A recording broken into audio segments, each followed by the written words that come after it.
دوستان سلام. آخرین روز هفته رو با یه موشکافی عظماکش به پایان میبریم.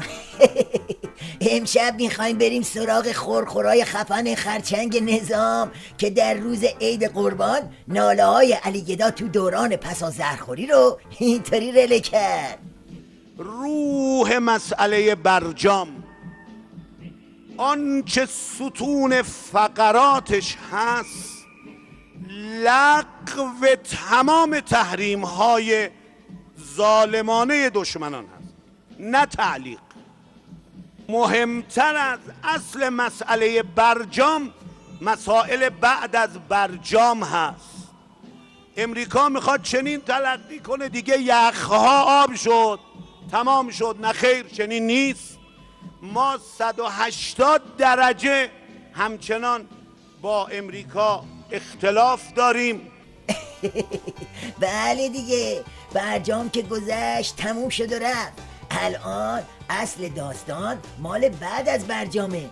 الان درد جام زهرای بعدی و به فنا رفتن کل نظامه.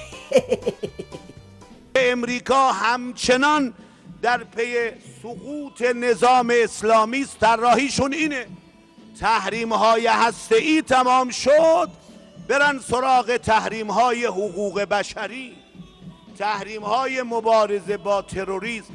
آنی امریکا از توطئه دست بردار نیست.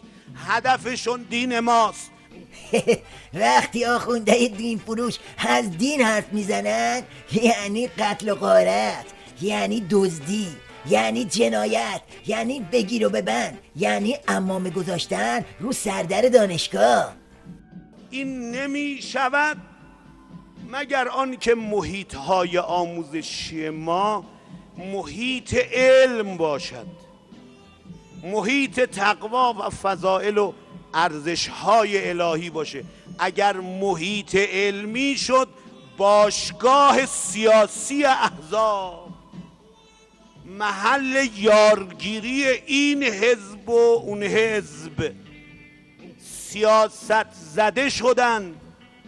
هم علم به انزوا می رود هم دین. بفرمایید، اینجا دوباره داره از به فنا رفتن دینش میناله. این جنگ و دعوا ادامه همون سریال بزنهای باندیه. کوسه و شیخ فری اسم رابطه با غرب رو میذارن تعامل، علی گدا و باندش هم اسمشو میذارن نفوذ. آیت الله مکارم شیرازی گفتند نفوذ از راه توافق هسته‌ای نقشه جدید امریکا برای تغییر نظام اسلامی ایران است. آخه این توافق هسته‌ای چیه که یه باند بهش میگه آب حیات، یه باند دیگه بهش میگه زهر هلاک؟ این چه جور همدلیه که این باند و اون باند رو اینطوری با هم شاخ به شاخ کرده؟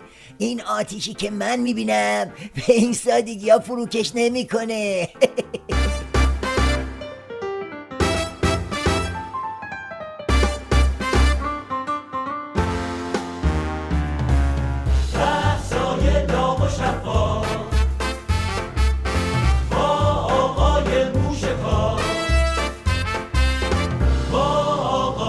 موشکار